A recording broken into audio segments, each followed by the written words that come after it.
Welcome, welcome, peeps. Welcome. Jump in. Please share. Hello. Can you guys see me? Yo. What up? What up? All right. Welcome, welcome. Come on in. Can you see me, Alicia? Because I can't. Yes, I got you on live. Okay, you are live. Perfect. Welcome, welcome.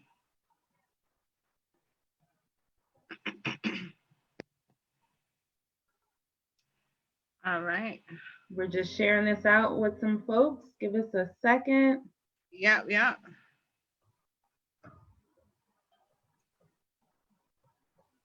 Greetings. Were you guys able to get the tag too? Did you see the tag? Yes, it did tag. Yes, Okay, thank you. We learning this technology. Welcome, welcome. Please share, like and share.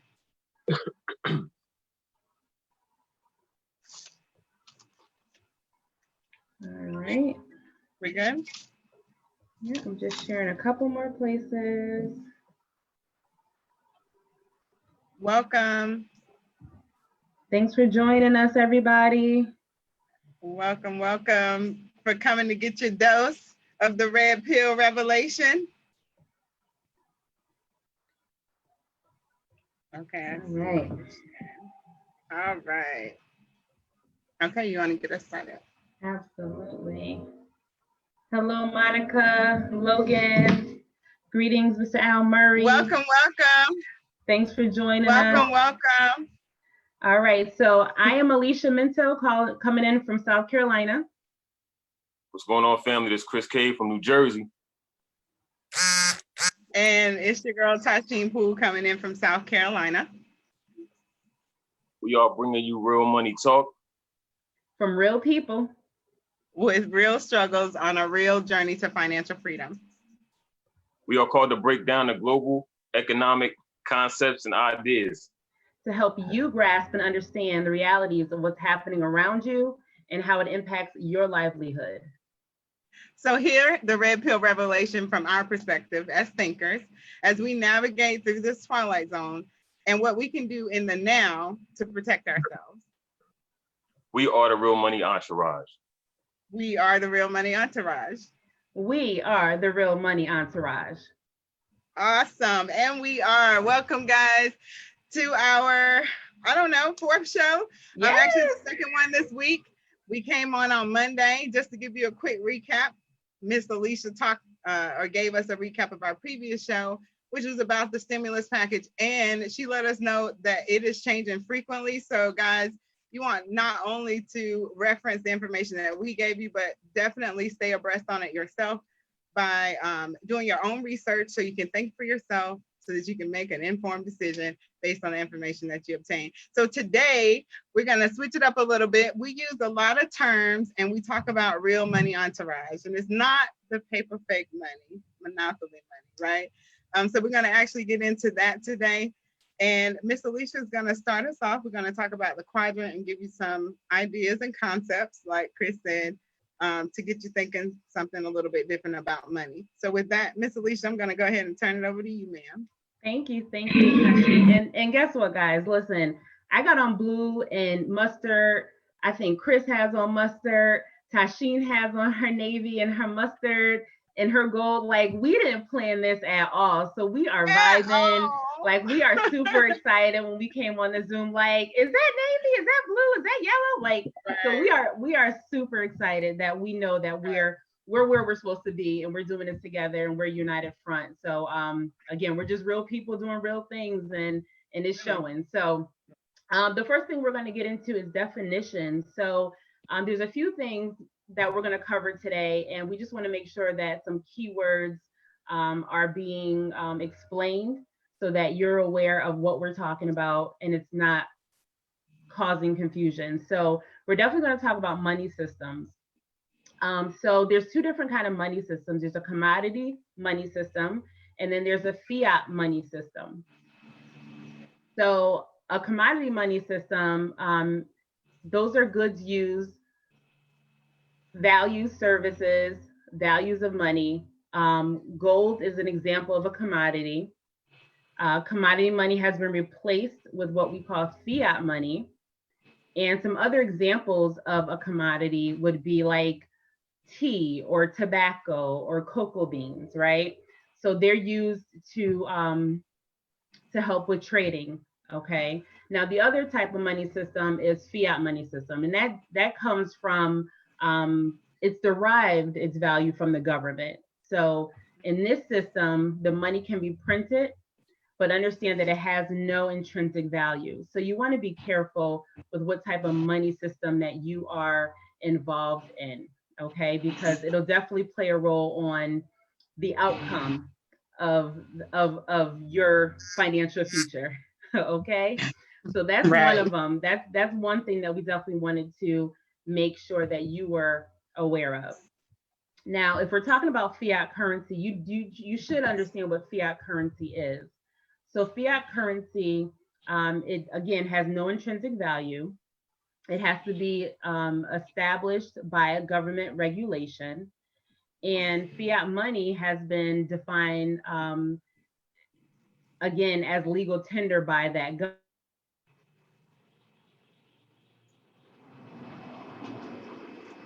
Am I frozen? 1.5 minute video that explains that. Uh-oh, can you hear me okay? You kind of breaking up a little bit, but we got you. Go ahead. Tasheen, if you can hear me. Can you hear me, Chris? Yes, ma'am. Okay, so Alicia, you're kind of breaking up a little. You can pull up that video so we can show people and explain a little bit more. Absolutely, absolutely.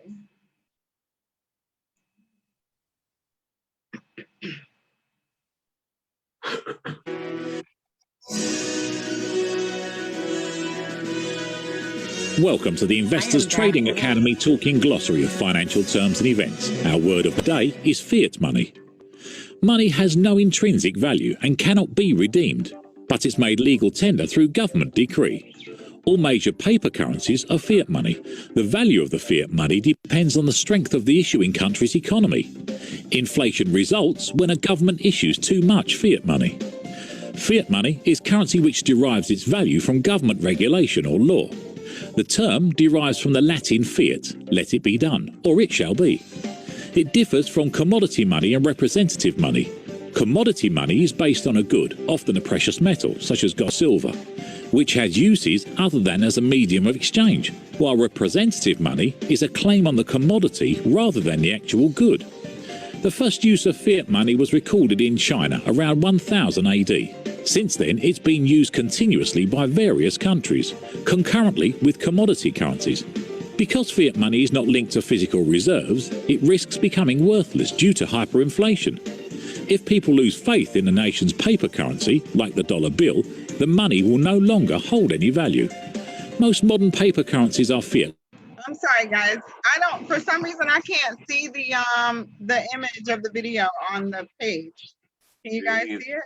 You're absolutely correct. It is not viewing. I can just hear it in my ear. Oh, so guys, so sorry about that. That's okay. We can break it down. Yes, So let's break it down. Fiat currency is based on an economy's strength, right? And that's really the baseline of it. The value of fiat currency is really determined by how strong an economy is in a country. So that was a key part that I saw in that video. And the fact of the matter is, we understand right now our economy is not strong. And we operate in a fiat currency, which is the US dollar, which is also a liability, which is also debt. So you want to be sure that you are operating outside of the fiat currency, fiat also meaning fake, and understanding that every fiat currency that has ever existed has failed, and it's gone back to its intrinsic value of zero at some point in time. It just happened more recently in Venezuela. So you want to be sure that you're connected to a money system that works in commodities, not just a fiat currency money system.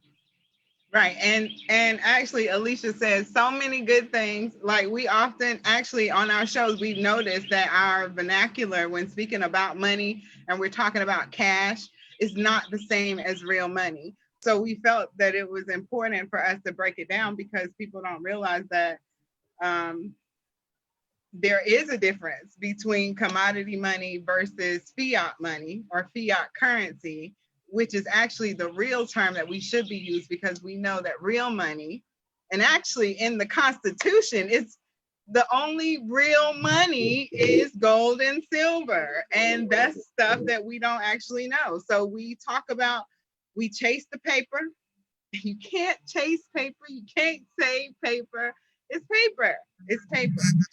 So, Chris, do you want to add anything to the fiat or to in reference to the commodity money? I know that was interesting. That sounded like barter. So, is that more like bartering, Alicia, or were people actually, or Chris, were people actually using it as money back in the Well, day? yeah, we keep more or less back in the day. I mean, there's been money for years. There's been paper fiat currency for years, but like the young lady, like Miss Elisa said, it goes back to zero. Everything in history, if you look at it, everything goes back to its intrinsic value, and that's all fiat currency. Everybody, you can Google that, you can verify that. You can go to the library and find that information out. You can ask, I wouldn't recommend you ask anybody because nowadays that's the problem why we so misinformed. We get information from other people instead of, trying to really find the research. But I do want to add on the fact that Venezuela, like something that Ms. Alicia mentioned, like Venezuela went down like I think it was 2 years ago. Like the money system's been failed. The money system, like it failed in like 2016, but it really went through hyperinflation and everything as a result of their dollar crashing. Like so, and that's pretty much where this country is headed, at the rate things are going, So you're right, the best thing for us to do is prepare ourselves and try to get on both sides of this money system. If we dealing with fiat, that's to handle, our everyday situations. But saving fiat is redundant. You know what I mean? There's no point of it. There's no point in saving fiat currency. Like, you know what I mean? Because you can't save paper. So you're absolutely right. And that actually kind of leads us into our next part, which is you understanding a real money system. And of course, we're not just going to bring you our thoughts and ideas just randomly. Like what Chris said, we recommend that you definitely not just take our word for it. We recommend that you actually get the information yourself. And because we are growing people, we can certainly be corrected, or you can share maybe something that you heard us say or whatever, and you have a better resource than we actually do that you can add value or help add value to the people. But that brings us to, we are all small business owners. So we oftentimes talk about the cash flow quadrant. We've mentioned it several times. So we kind of want to get into that a little bit, focusing or emphasizing on the self-employed to help them create leverage and understand the difference between linear income, residual income, passive income, and how they can position themselves. So Ms. Alicia or Chris, whichever one, do you want me to bring it up now or so we can actually? Yes, you can definitely bring that graphic up. That would be awesome. All right. Can you guys see it? Waiting on it to load. Perfect. So it's up there now. I'm just going to make sure that the folks can see it, but I'm sure that it'll populate shortly. Let's see how. I think it'll be fine. So we're definitely talking about the lower left side. And one thing that always sticks out in my mind when I look at the cash flow quadrant is that the good stuff is on the right side, like literally the right side, not the incorrect side, but the right side, okay? Right. So that's where you want to go. And the left side is where you want to leave from. So you want to leave from the left and you want to get on the right as quickly as possible. And utilize the left side to get you to the right side. So there's nothing wrong with the right side. Everything has a role in society. The employee has a role, the self-employed have a role, the business owner and the investor, they all have a role. But today we're definitely going to touch base on the self-employed. Like Ms. Tasheen said, we are all business owners. We all have our own businesses, and we understand that we have to literally work in the business as a business owner. So that's where linear income comes from. And I Googled these definitions, so you can Google them yourself. These aren't swayed to fit our agenda or anything. We're sharing information just to get you a little more informed. So linear income is the income a person receives from work that he or she does. This person will need to put in a certain number of hours every week as work. Linear income stops when the person stops working. It does require continued work. And the source of income of more than 90% of people around the world is linear income. So this does fit also into the employee quadrant. But as a self-employed person, if you have to unlock that brick and mortar, turn on the lights, stand behind the cash register, wash a head, braid a head, print a t-shirt, show a house, create a wreath, organize a closet. Like if you have to walk in and you have to do something yourself, you are on linear income. It requires you to do something. And if you don't do it, you don't get paid, period. And again, you can charge $80 an hour. You can charge $500 an hour. You can be a doctor, a dentist. You can be a higher echelon, career-oriented person with their own business. At the end of the day, if you're not doing it, you're not making money. So that's linear income. And we want to, let people know, again, there's nothing wrong with being self-employed. Hats off to the entrepreneurs who, push themselves every day to do what they need to do to support themselves and their families and their businesses. But understand that a linear income will not outpace exponential, inflation and things like that. So you want to make sure that you have what we call passive income and leverage. And we'll get into leverage in a second. But passive income, usually it's derived from, like a rental property or some other enterprise where the person is not actively involved. So with active income, passive income, it is treated differently by the IRS. And that's a key point right there. There are huge tax laws when it comes to having passive income, which kind of puts you over into the business owner side. The tax laws for individuals are like this big, right? But for business owners and for business owners and it's like this big, it's huge because there's so many different things. There's so many different things that you can utilize when it comes to your taxes, and it lowers your taxes because you're doing something in the economy to help boost the economy as a business owner. You're employing people or you're providing some exponential service that the government likes that you're doing. So you're helping the government in some way, so they kind of help you out at the end. So you want to get over to that right side. Yes, hon. Yes. I mean, so not to cut you off. Because we're just talking. I'm sorry. Listen, you said something though. So guys, check this out. So today I helped one of my friends do her taxes. She hadn't done her taxes. And I think it's ridiculous for people who are in the one up at the top, who are employees, who pay people a lot of money to do simple taxes for them. So I told her I would help her. She came over. She works two jobs, guys. This is why I'm telling you this story, because it's real life, and that's why we want to get on the right side. But she has had two jobs for the longest time.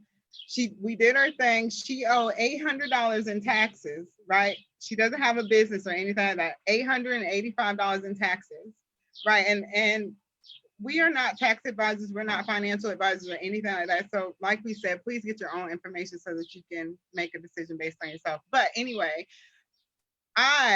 this is personal, right? But I quit my job last September, right? I quit my job. I have two businesses outside of that job.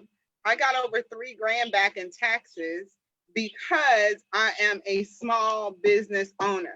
Now, I'm sharing that to say that doesn't make me better than her. It just means that she worked a lot harder than I did, and I reaped the better benefits. So that is is why it's so important what Alicia is saying, that we really have to take heed that the taxes are meant to benefit. The tax breaks are meant to benefit the right side, not even the left side, not even the small, not even the self-employed, because you actually pay more taxes. So I'm going to go ahead and turn it back over to you or Chris, if Chris want to add something to that. Chris is itching. Go ahead. I'm in the zone with y'all. We in sync right now. All right.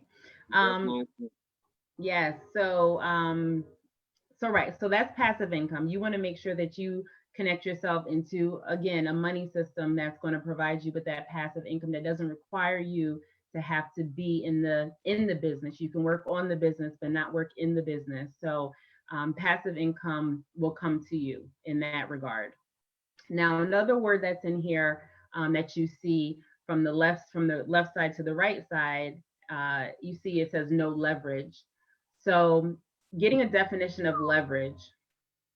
Leverage is an investment strategy of using borrowed money, specifically the use of various financial instruments or borrowed capital to increase the potential return of an investment.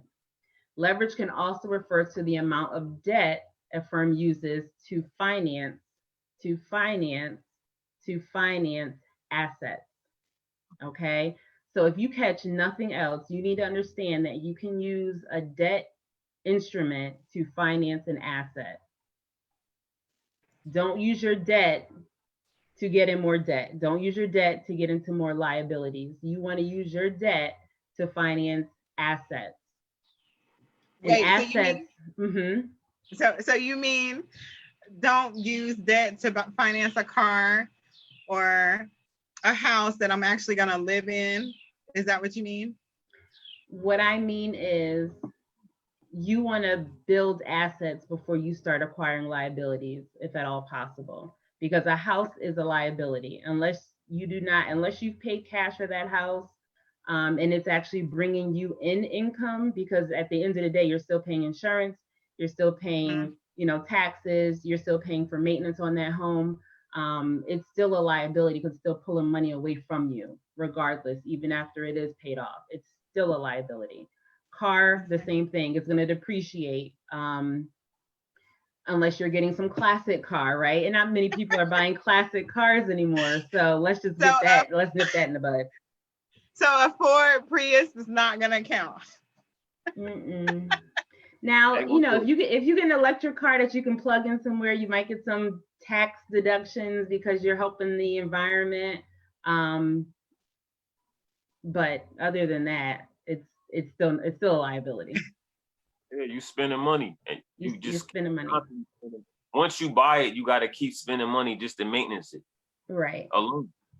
Alone, just the maintenance alone is crazy. So you know what I mean? Correct. If it's not making you money after you make the purchase of it for it, then it's a liability. Right.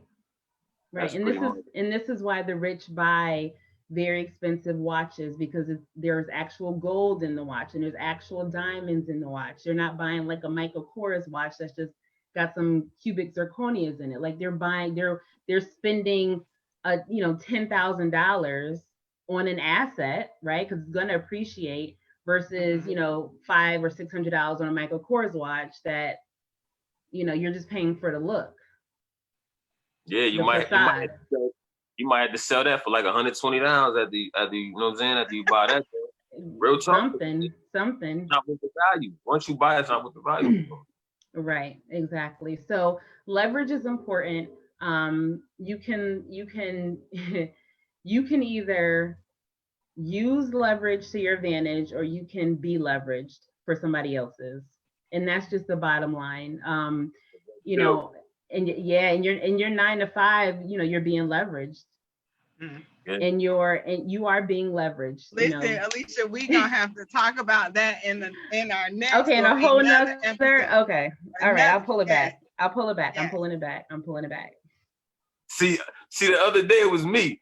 No, but the thing is that we could go so deep into this stuff. Yeah. We just want to leave them with a little bit. We covered a lot of definitions. But guys, really, we are sharing this message to give you our perspective, because we're really out here doing this thing. did we talk about the books already? We have real We did teachers not. that we follow. We're about to wrap this up, but we want you to know that we follow real people. We don't talk, we don't blow smoke. We have real teachers. Rich Dad Poor Dad was the first book that I read by Robert Kiyosaki, which was a long time ago. And I actually had a kids book club where we read this book for kids. Look, Chris Get is it on listening Audible. You can get it on your phone. You can get it on your phone. Come And we on. have the cash flow quadrant. That's where the whole concept of the ESB and I came from, was from Robert Kiyosaki. Yeah. And yeah, we follow him because he's a real teacher. We follow real teachers. We follow people who are actually in the study of the practice that they're teaching, right? That's right. And That's right. school Right. does not do that. School That's right. teaches you. There are people who are teaching you who don't actually study or practice in the field in which they are teaching. Don't And so practice we're what they bringing teach. you, that's right, real people with real solutions that help us. So any closing remarks? We are a little bit longer than we normally are, but definitely, guys, want to thank you for hanging in there with us as we get out this conversation. Of course, the money topic in general is we can go down so many rabbit holes. But Chris, did you want to add anything? You haven't said much. No, I mean, I'm just in amazement. You fired up, Mr. Alicia. I love the energy.